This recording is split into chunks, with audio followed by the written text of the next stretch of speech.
रही संविधान बदलने की बात, अभी डिस्कस किया डॉक्टर साहब ने। संविधान बदलने का लेख किसी ने लिखा है जो प्राइम मिनिस्टर का कोई खास इकोनॉमिकल एडवाइजर है।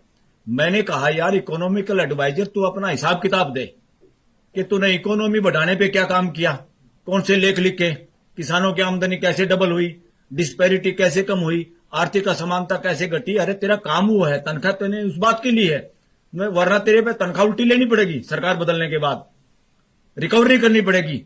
ये किसी प्राइम मिनिस्टर या किसी मंत्री के घर से पैसा नहीं आता, ये इस देश के आम आदमी का टैक्स का पैसा है। जो साबुन खरीदता है उस पर भी जब टैक्स देता है, वो सारा पैसा उस तनख्वाह को का हिस्सा है उसमें इकोनॉमिकल एडवाइजर को। इकोनॉमी की एडवाइस देना नहीं और तुम चले संविधान को बदलने। संविधान का एबीसी तुम्हें पता नहीं। संविधान में अमेंडमेंट करो ना, डंके की चोट पे डिस्कस करो। और डिस्कस करना, अमेंडमेंट करना मेजोरिटी के आधार पर नहीं होता। घर में कोई सोचे ना कि हम 5 आदमी हैं, मियां बीबी और बड़ा बेटा साथ हैं, जो मर्जी घर में करें, 2 छोटे बच्चे ना वो लठ मारेंगे गिर के। क्योंकि you have to decide after consultation with all. घर के सब लोगों की सलाह जरूर लेनी होगी, बाद में आप वोटिंग करवा सकते हैं। Voting is not democracy, majority is not the name of democracy. सबसे पहले हर मुद्दे को देश के सामने, पूरी पार्लियामेंट के सामने सबको डिबेट में हिस्सा लेने का मौका दोगे। ये कैसा समय आ गया है, तुम माइक बंद करने लगे हो लोगों का, पूरा देश देखता है। ये बात उसमें नहीं जाते हम कौन पार्टी का राज है किसका नहीं है। देश में लगातार शासन मानसिकता बढ़ती जा रही है। उसका मतलब है जो आदमी एक बार बन जाता है वो सोचता मैं जो कह रहा हूं वही चलना चाहिए। अरे डेमोक्रेसी में शासन नहीं चलता। इंडियन कॉन्स्टिट्यूशन व्यवस्था की बात करता है, और व्यवस्था के लिए इन महापुरुषों का जो हमने आज वो किया है, ये व्यवस्था लाने के मोड में थे। ये लोगों के विचार थे कि हर आदमी को कैसे एम्पावर किया जाए, उसको इस देश के 140 करोड़ पारिवारिक मुद्दों में कैसे शामिल किया जाए, लगातार कैसे भागीदारी हो। रिजर्वेशन इस देश में सिस्टम में भागीदारी का नाम है, क्योंकि समाज के सभी अंग स्वस्थ तभी रहते हैं जब हर जगह खून की सप्लाई भी सही होती रही, ऑक्सीजन की सप्लाई होती रही। तो समाज के सभी वर्गों का प्रशासन में, शासन में, व्यवस्था में हिस्सेदारी होने से क्या है, पूरा देश उसमें अपनापन ढूंढता है और अपनेपन के साथ लोग सामूहिक तौर पर इकट्ठे साथ साथ चलते हैं और ग्रोथ करते हैं। इसलिए रिजर्वेशन को खाली नौकरी का और ये टैलेंट से जुड़ा हुआ, कुछ लोगों ने देश में बहुत ये भ्रम फैलाया कि रिजर्वेशन में तो क्या है, पढ़े लिखों का हक मारा जाता है। जिसको रिजर्वेशन मिला या जिसको रिजर्वेशन भी नहीं मिला वो शिक्षा के नजदीक पहुंच गया किसी भी तरीके से। हर बच्चे ने, जिसको रिजर्व कैटेगरी भी कहते हैं लोग, उनके बच्चों ने वो कमाल किया कि वो जनरल कैटेगरी के बच्चों से भी ज्यादा नंबर लेके अब नौकरियां पाते हैं। इसे ये साबित हो गया कि ये भ्रम जो फैलाया जा रहा था समाज में कि रिजर्वेशन के सारे ही अच्छे पढ़े लिखे लोगों का या जो सही समझदार हैं इस देश में उनका हक मारा जा रहा है, ये नॉनसेंस, इससे बड़ी कोई नॉनसेंस नहीं थी और वो भ्रम दूर हो गया देश का। रिजर्वेशन एक भागीदारी है। अगर भागीदारी ट्रांसपेरेंसी के साथ वैसे ही हो जाए देश में तो किसी को रिजर्वेशन की क्या जरूरत है। ये रिजर्वेशन की मांग भी तब तक है क्योंकि समाज ये फील करता है कि पूरे समाज की भागीदारी नहीं है। घर में भी सबकी भागीदारी ना हो तो घर में भी झगड़ा होता है। तो भागीदारी सुनिश्चित करना का रास्ता रिजर्वेशन है।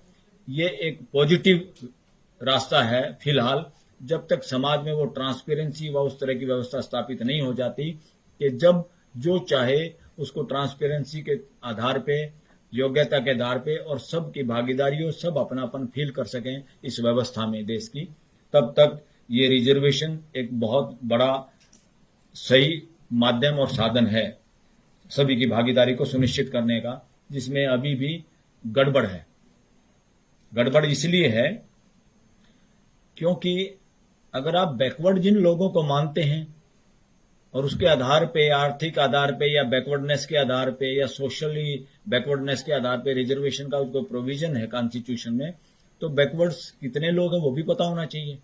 इस देश में तो झगड़ा इसी बात का चल रहा है कि उनकी गिनती हो या ना हो। स्टेट गिनती कराना चाहते हैं, सेंटर कहते हैं तो हमारा अधिकार, हम कराएं या ना कराएं। इस तरह से ये सब साबित होता है कि देश में ट्रांसपेरेंसी नहीं, नीयत खराब है लोगों की और वो नीयत ठीक करने की जरूरत है। वो जिम्मेवारी उन लोगों की नहीं है खाली जिनको कुछ फायदा हो रहा है, उन लोगों का भी बोलने की ड्यूटी। आज जिनको लगता मुझे फायदा हो रहा है चुप रहूं, तो कल को उस बात का नुकसान उनको भी उठाना पड़ता है। जब रिजेंटमेंट होती है सोसाइटी में तो उसका नुकसान किस किस को होता किसी को पता नहीं। इसलिए हमेशा राइट बात के हक में खड़ा होने की duty, it is a fundamental duty of each and every citizen of India. अगर हम उस वक्त नहीं बोलते तो जब गलत कब समाज में होता है तब उसमें हमारी खुद की जिम्मेदारी होती है, किसी और की नहीं। लेजिस्लेचर जिसका काम है कानून बनाना संविधान के अनुरूप, कार्यपालिका जिसमें प्राइम मिनिस्टर से लेके ही द चीफ एग्जीक्यूटिव ऑफिसर और सारे मंत्री और सारा नीचे की bureaucracy. Number third, judicial system, judiciary. अब हो क्या रहा है, पार्लियामेंट में जो लोग हैं उनके ध्यान में ये लगातार रहता नहीं, शायद उनको पता भी नहीं, बहुत सारे लोगों को उस पर मनन मंथन चलता नहीं। जिस हिसाब से जनप्रतिनिधि चुने जाते हैं उसमें जुगाड़ करके सारा काम हो रहा है पूरे हर पॉलिटिकल पार्टी में। किसके बदले में कौन जीत सकता है, कौन किस कास्ट के वोट ले सकता है, कौन किस जाति के वोट ले सकता है। इसलिए उसमें आदमी गलत सलत कुछ भी हो चलता है, और वो गलत सलत आदमी प्रतिनिधि चुन तो जाते हैं, हमारे यहाँ चुनाव का जो भी तरीका है नो प्रॉब्लम, मगर उनके जहन में इस देश के संविधान को पूरा तो उनको पता ही नहीं ज्यादातर को, मगर उनको प्रियम्बल भी अगर याद है कि हम इस काम के लिए आए हुए हैं, जो प्रियम्बल में प्रस्तावना में जो इंडियन कॉन्स्टिट्यूशन में लक्ष्य रखा हुआ पूरे देश के लिए, पूरे देश की जनता को क्या चाहिए, पूरे देश की जनता के लिए किस तरह की व्यवस्था चाहिए, उसमें सारे न्याय की, बंधुता की, इक्वलिटी की सारी बातें हैं। अब उसमें जुडिशरी पे भी क्वेश्चन मार्क है। वो क्या क्वेश्चन मार्क है? हाई कोर्ट और सुप्रीम कोर्ट को सुओ मोटो पावर है, लोगों के फंडामेंटल राइट की सुरक्षा की गारंटी देना और संविधान को बचाना इन लोगों का काम है। ये लोग कितना काम कर रहे हैं? मैं ओपन मन से इस बात को कहता हूं, बार बार अंदर सुप्रीम कोर्ट में भी कहता हूं, 5% काम किया है। इनके 100 में से 5 नंबर है अभी तक। 75-80 साल इस देश को आजाद हो गए हैं और ये जुडिशियल सिस्टम पहले से चला आ रहा है। रिट जुरिडिक्शन जितना इन लोगों के पास है, उसके बावजूद भी क्या हो रहा है, ये काम क्यों नहीं कर पा रहे? उस प्रियम्बल में जो लिखा हुआ उसके अनुरूप रिजल्ट क्यों नहीं हो रहा? देश में अनइक्वलिटी बढ़ी है कि कम हुई है? इक्वलिटी की हम बात करते हैं, भाईचारा ज्यादा हुआ या कम हुआ है? अरे लिटरेसी तो बढ़ गई, मगर बाकी चीजें कहां पहुंची? कर लिटरेसी का मीनिंग क्या है? लिटरेसी का मीनिंग क्या है? कबूतर ए एप्पल का मतलब नहीं है, या आपने ग्रेविटेशनल लॉ पढ़ लिया फिजिक्स से, आप बड़े भारी साइंटिस्ट हो गए या जज बन गए, आपको पता है संविधान की सारी धाराएं आपको याद है, इसका कोई मायने नहीं है।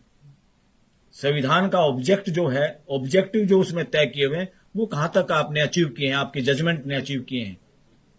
आपकी जो जजमेंट आती हैं उससे भाईचारा बढ़ रहा है, इकोनॉमिकल इक्वलिटी बढ़ रही है क्या? इस तरह के क्वेश्चन मार्क अब जुडिशरी पे भी है, और एडवोकेट लोग वोकल हो रहे हैं। वोकल क्यों हो रहे हैं? जब तक एक नहीं बोलता दूसरे भी बोलते नहीं। वकील लोग भी बड़े बड़े शहरों में आके जो वकालत देश की स्टेटों की राजधानी और सुप्रीम कोर्ट देश की राजधानी में करते हैं, हम सब उसी चक्कर में अपने बच्चों को पढ़ाने में और किराए देने में और इस तरह के गाड़ी घोड़े के जुगाड़ करने में लगे रहते हैं। प्रियम्बल हम भी भूल जाते हैं कि हमारा काम क्या था, हम किस काम के लिए डिग्री लेके आए थे बड़े बड़े सपनों के साथ, हम उसमें कितने कामयाब हुए हैं, और हम क्या उस दमखम के साथ अपने केस को प्लीड कर पाते हैं क्या कोर्ट के जजेस के सामने, या फंक्शन में जब वो हमें मिलते हैं उनकी दुआ सलाम राम रमी के अलावा कुछ और भी उनके कानों में बोलते हैं कि नहीं बोलते हैं? तो अब क्वेश्चन मार्क, मैं क्योंकि लॉ का स्टूडेंट हूं, मैं जुडिशरी पे क्वेश्चन मार्क करता हूं, क्योंकि मैं पार्लियामेंट का मेंबर नहीं, हम कोई ब्यूरोक्रेसी में नहीं है, मंत्री संतरी नहीं है। हर वकील ये जुडिशरी से पूछे कि भाई 2 अंग खराब थे, जब लीवर किडनी खराब हो रही थी, अरे हर्ट तेरा क्या हाल हुआ, तू भी बैठ गया। तो इनको, हर जज को, हर सुप्रीम कोर्ट को और हाई कोर्ट को क्वेश्चन मार्क करना अब वकीलों का काम है। एक अकेला चीफ जस्टिस संविधान को लागू करने के जुगाड़ में है, कोशिश में है। वो चीफ जस्टिस चंद्रचूड़ के बारे में कहा, ओपनली अब लोग वोकल हो गए हैं जजों के बारे में, सुप्रीम कोर्ट के बारे में। और सुप्रीम कोर्ट में हमारे यहाँ क्या होता है, सुप्रीम कोर्ट में जज वो आते हैं कि किस हाई कोर्ट का जज का रिप्रेजेंटेशन नहीं है। तो हमने बल्कि जस्टिस गवई के सामने एक दिन प्रोग्राम में, डॉक्टर अंबेडकर का जन्मदिन की जयंती हमने मनाई थी सुप्रीम कोर्ट लॉन्ज में, वहां ओपनली कहा था, ये धंधा गोरख धंधा बंद करो सर। बोले क्या? कि जो जज है भाई, यहां पंजाब हरियाणा हाई कोर्ट का रिप्रेजेंटेशन नहीं है, अब ये बात छोड़ दो आप किस हाई कोर्ट का रिप्रेजेंटेशन है। अब इस बात का ध्यान रखो किस समाज के अंग का रिप्रेजेंटेशन नहीं है सुप्रीम कोर्ट में। ये गदर फंड नहीं चलेगा अब इस देश में। तो उसके लिए हम सबको वोकल होना पड़ेगा, इकट्ठे होना पड़ेगा। देन जब प्रेशर बनाते हैं, जब बात को रखते हैं बार बार, तब इंप्लीमेंट होती है। और बड़ी बात यह है कि जब इक्वलिटी और डिग्निटी की बात करते हैं, प्रोफेसर रतनलाल जीते जागते उदाहरण हैं, जो अपने कॉलेज में इनकी प्रमोशन तक रोकने का काम सिस्टम कर रहा है। सिस्टम में अभी इक्वलिटी, आदमी को आदमी की तरह ट्रीट ही नहीं किया जा रहा। और जब दिल्ली में, देश की राजधानी में, और दिल्ली यूनिवर्सिटी के नाम में ग्रामीण कॉलेज में ऐसा हो रहा है, तो हम अंदाजा लगा सकते हैं देश के दूर दराज इलाकों में क्या हो रहा है। ये बहुत चिंता का विषय है। अगर अन्याय एक के साथ होता है तो समझो अन्याय पूरी दुनिया के साथ हो रहा है। और उसी के साइड इफेक्ट हैं जो समाज के अंदर घर्षण के रूप में, लड़ाई झगड़े के रूप में और फसादों के रूप में समय समय पे निकलते हुए नजर आते हैं। बहुत सारी चीजें इकट्ठी होती है मानसिकता में, तब जाके कोई छोटी सी चिंगारी बड़े उपद्रव में बदलती है देश और दुनिया के अंदर। इसमें कोई दो राय नहीं।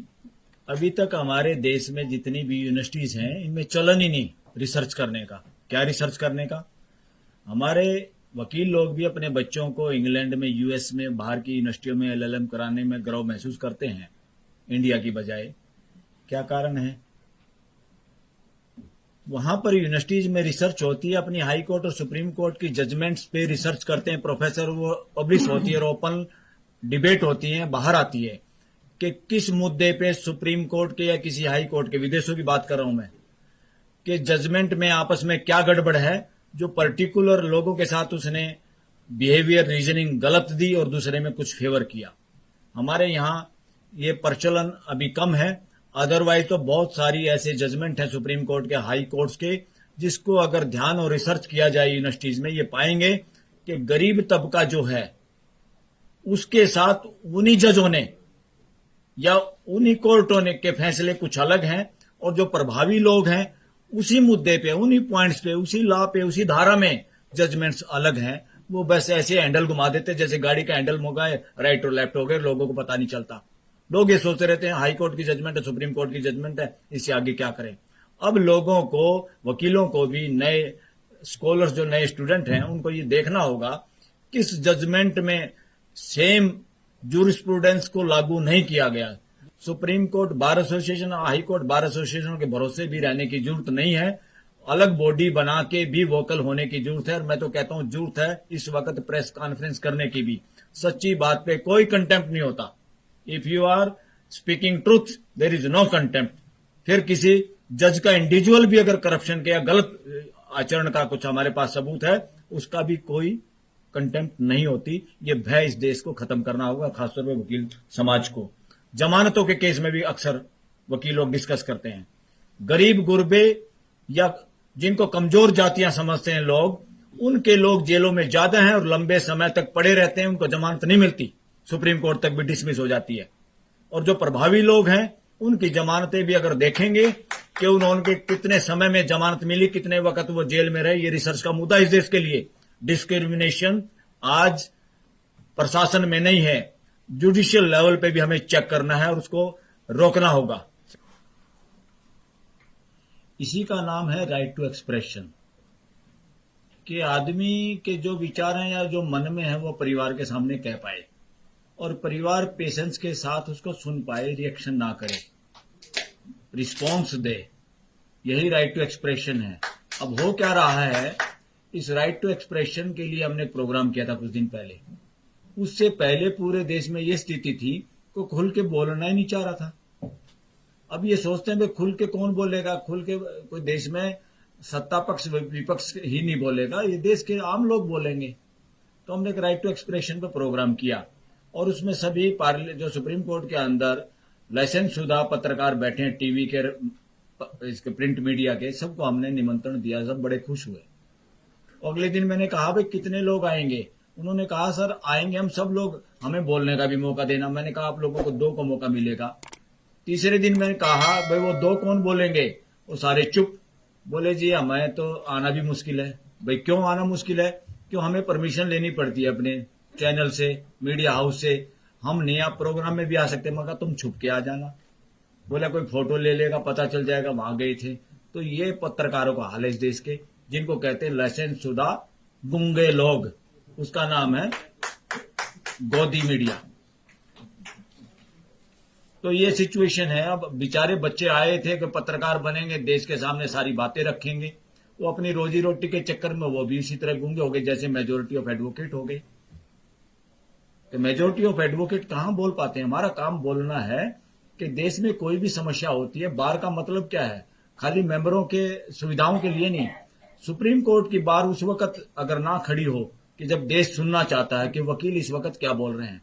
सुप्रीम कोर्ट अगर अपने जजमेंट के जरिए नहीं बोलती, वो गूंगी अगर हो जाती है, तो सुप्रीम कोर्ट बार के लोगों को, मेंबरों को, एडवोकेट्स को बोलना चाहिए। अगर एससीबीए भी नहीं बोलती तो कुछ लोग ऑर्गेनाइजेशन बना के बोलें तो देश को राहत मिलती है कि कोई बोल रहा है।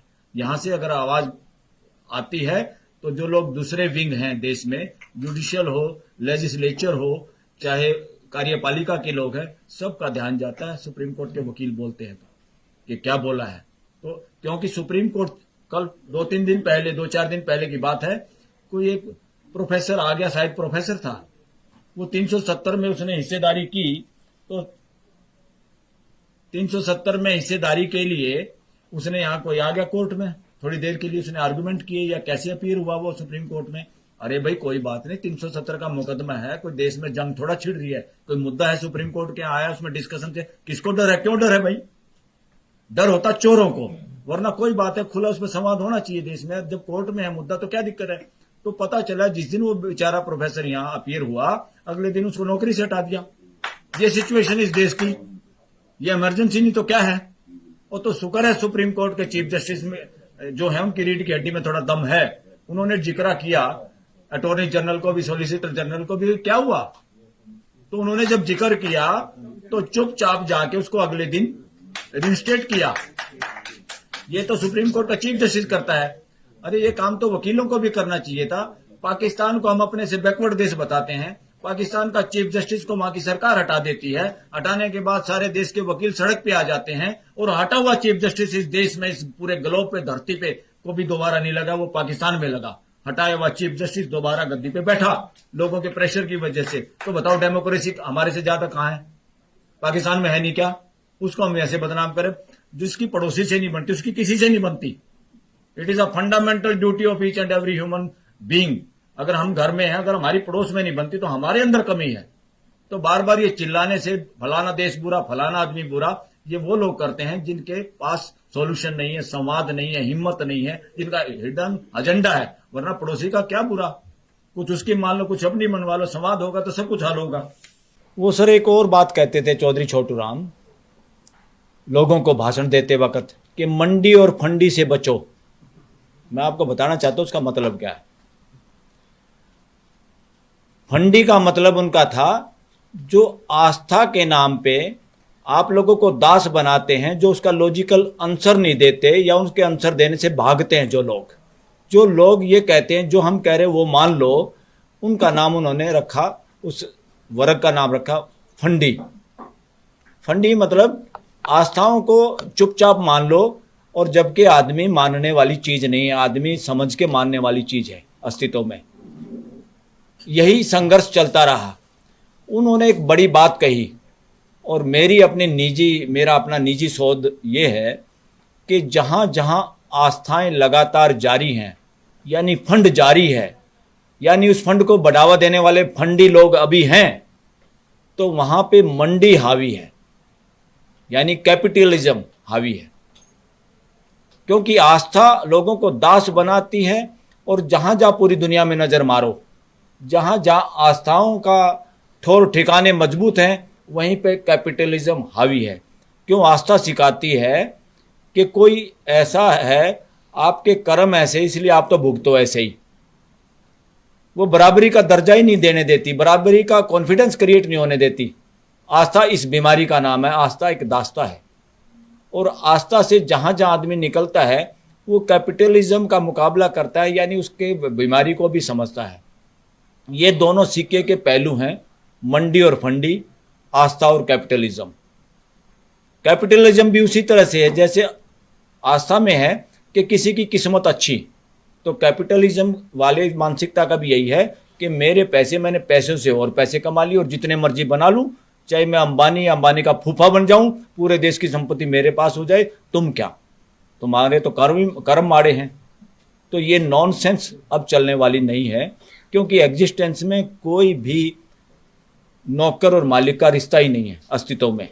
हमने ही कहानियों में शेर को जंगल का राजा बना दिया, वरना बंदर तो बहुत बार उसकी बेइज्जती करता है और वो चुपचाप चलता हुआ नजर आता हमारे को। शेर, ये आदमी ने कहानियां गढ़ रखी हैं अपनी मानसिकता के अनुसार, क्योंकि उसकी मानसिकता जब शासन की होती है तो वो जंगल का शेर का भी शेर को मालिक बना देते हैं कहानी में।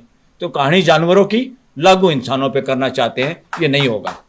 इसका वक्त आ गया है, समाज इससे आगे बढ़ेगा।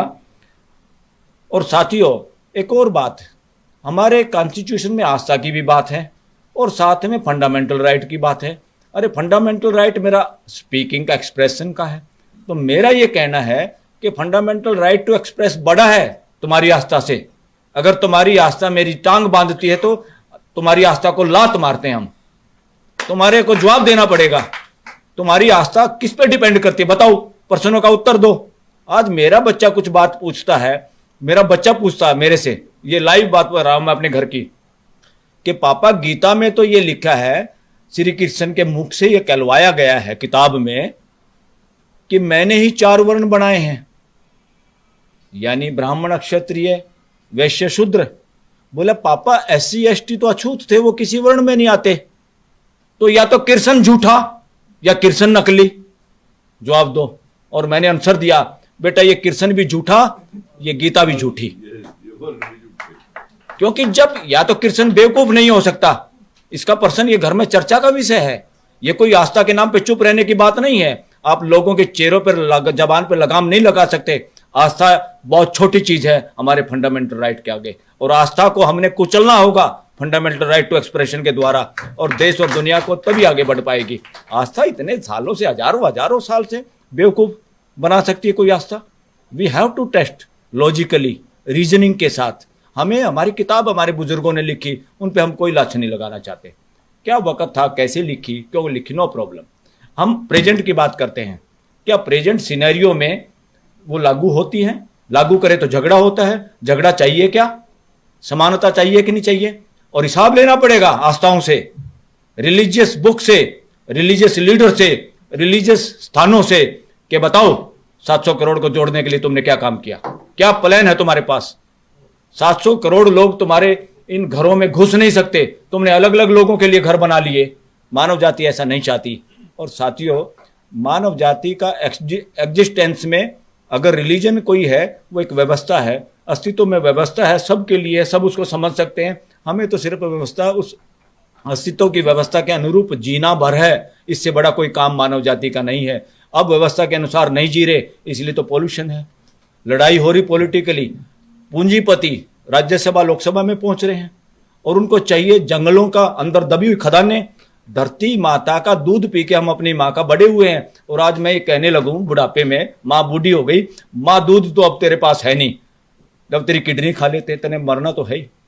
तो धरती के साथ वो सिचुएशन कर रही है मानव जाति, और ये सारी सुप्रीम कोर्ट और सारे ह्यूमन राइट कमीशन दुनिया के चुपचाप मुक्त दर्शक बन के खड़े हुए हैं, नकली हैं, रबड़ स्टैंप हैं, नाम के नौकरियां कर रहे हैं, नाम रख रखे ह्यूमन कमीशन के चेयरमैन। ह्यूमन राइट को समझते नहीं, घर में ह्यूमन राइट को लागू नहीं करते। इस तरह के लोगों का कब्जा है, और कब्जा छुटवाना है सबको मिलके। और दोस्तों, किताबें इंसान लिखता है, इंसान किताबों से बड़ा है, किताबें इंसान को बंधक नहीं बना सकती। इसलिए उन पे चर्चा होना और उन पे क्वेश्चन रेज करना प्रेजेंट सिनेरियो में कोई बुरी बात नहीं है। उन पे क्वेश्चन ही ना रेज करें, फिर तो आप और हम इंसान हैं या तोते हैं, पिंजरे के तोते, के तोते की तरह बोलना आपको। बस यही है शासन मानसिकता, कि मैंने जो कह दिया उसको आप काट नहीं सकते। तो हमारे बुजुर्गों ने जो किताबें लिखी हैं, वो किताबें न केवल एक सेक्ट की है, एक धर्म की है। ये धर्म कुछ नहीं है, ये रिलीजन है, ये संप्रदाय है। धर्म एक व्यवस्था है जिसमें पूरी मानव जाति समाती है, वो धर्म है। ये सारे संप्रदाय, इनको धर्म भी मत कहा करो ना, इनको धर्म सोचो कि मेरा धर्म भ्रष्ट हो गया, उसका धर्म भ्रष्ट हो गया। कोई घंटे का धर्म भ्रष्ट नहीं हुआ किसी का। हाँ, बहुत जल्दी धर्म भ्रष्ट हो रहे हैं। धर्म भ्रष्ट नहीं हो रहे, मानसिकता भ्रष्ट हो रही है हमारी। धर्म कोई भ्रष्ट नहीं होता। साथियों, एक तो ये दोनों कंसेप्ट बिल्कुल गलत है, इनह्यूमेन है। रूल ऑफ लॉ या रूल ऑफ डेमोक्रेसी, रूल तो कति मिटाना है। रूल तो बच्चा भी नहीं चाहता मां का रूल अपने ऊपर।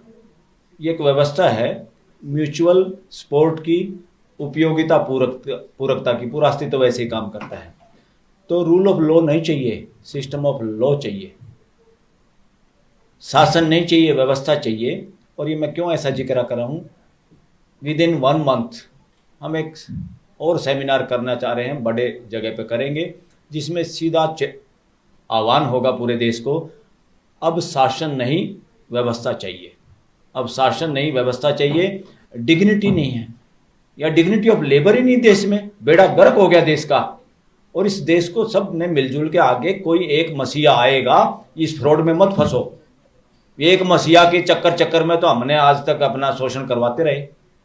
कोई अपने को हीन समझता रहा, कोई दीन समझता रहा, कोई मूर्ख समझता रहा, किसी को मूर्ख कहते रहे। तो एक मसीहा वसीहा का चैप्टर खत्म, पूरा कांटा 100% नॉनसेंस बात। और ऐसे ही कोई एक आदमी, एक नेता ही कल्याण करेगा, बिल्कुल कांटा। शासन नहीं है, शासन मानसिकता है। ये बदमाशी बंद करनी पड़ेगी देश में, और व्यवस्था इसकी जगह पे चाहिए। शासन नहीं व्यवस्था। आप सबका आह्वान करते हैं, सब साथियों का सहयोग भी चाहिएगा। उसमें हम सब पॉलिटिकल पार्टी के भी लोगों को सबको बुलाएंगे, इंक्लूडिंग शासन, अपोजिशन, कोई भी है जिसका दिल करे वो आए, हम सबको बुलाएंगे। और सबके सामने ये कहेंगे ये शासन वासन की मानसिकता से बाहर निकलो, आप क्लास अटेंड करो इस बात की। कॉन्स्टिट्यूशन व्यवस्था चाहता है। ये ड्रामेबाजी बहुत हो गई है। President of the India, prime minister of the India, बाकी बेवकूफ ऑफ द इंडिया है।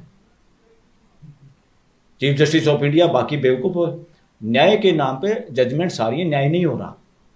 यहां पे क्या हो रहा है, जजमेंट आ रही है, 2 पड़ोसियों का झगड़ा हुआ, एक के पक्ष में फैसला आ गया, दूसरी अदालत में उल्टा हो गया, तीसरी में फिर कुछ और हो गया। सुप्रीम कोर्ट तो आते आते वो मुकदमे लड़ने वाले बूढ़े हो गए, कुछ तो मर गए। वो पड़ोसी से पड़ोसी बात नहीं कर रहा, 2 भाई बात नहीं कर रहे। सुप्रीम कोर्ट को चिंता नहीं, हाई कोर्ट को चिंता नहीं। अरे 2 भाई हैं, इनको मिलाना है, बेवकूफ हो, इनको तोड़ना नहीं है। न्याय करना है, फैसले नहीं करने हैं। तो सुप्रीम कोर्ट, हाई कोर्ट में किसी में भी कम से कम, नीचे की अदालत की तो हिम्मत ही नहीं। उनको तो ऊपर से जैसे बोलेंगे उसको फॉलो करना है। पावर है तो हाई कोर्ट और सुप्रीम कोर्ट के पास है, जो अलग रास्ता बना सकती है। अरे भाई, हमें फैसला नहीं चाहिए, हम तंग आ गए तुम्हारे फैसलों से। और इनका ठिकाना भी थोड़ा नीचे करना पड़ेगा। ये जो ऊपर बिठा रखे हैं ना, इनको बराबर में करना होगा, भागीदारी करनी होगी। इसलिए मीडिएशन अब लोगों को पसंद है। मीडिएशन में दोनों पार्टियां सामने बैठती हैं, वकील बैठता है, क्योंकि जजों ने भी समझ लिया, वो ये तो नहीं चाहते हमारी नौकरी खराब हो, वो नौकरी सुरक्षित रखना चाहते हैं। पर उनके समझ में आ गया हमारे बस का कुछ नहीं है, हम इस देश के साथ न्याय नहीं कर सकते। नौकरी कर सकते, पेंशन ले सकते हैं। और बहुत सारे जजेस तो इतनी लंबी लंबी जीभ निकाले रहते हैं आफ्टर रिटायरमेंट, अपॉइंटमेंट के चक्कर में। इंडिपेंडेंस कहाँ रहेगी भाई? जब मेरे कोई मैं जीभ निकाल रहा हूं तो मैं कैसे बोल पाऊंगा? तो सारी की सारी ये अपॉइंटमेंट, इस तरह के जो एक्ट बना रखे हैं, इनको दाना डालने के लिए सारे तो ये बकवास बंद होनी चाहिए। इसके लिए हमें बोलना पड़ेगा। एससीबीए नहीं बोलेगी। एससीबीए का प्रेसिडेंट, सेक्रेटरी हो सकता ना बोलें, क्योंकि सरकार के साथ मिलकर या प्रैक्टिस चमकाने के लिए मोटी मोटी फीस लेकर नोटिस कराने के जाल में उलझा हुआ है वकील बिरादरी। देश तो इंतजार कर रहा है कि वकील कुछ करेंगे। बातों बातों में कहते हैं आज़ादी में वकीलों ने ये कर दिया, फलाना कर दिया। अरे 75 साल की आज़ादी में क्या किया, उसका हिसाब दो देश को। पहले तो कर दिया जिसने जो करना था।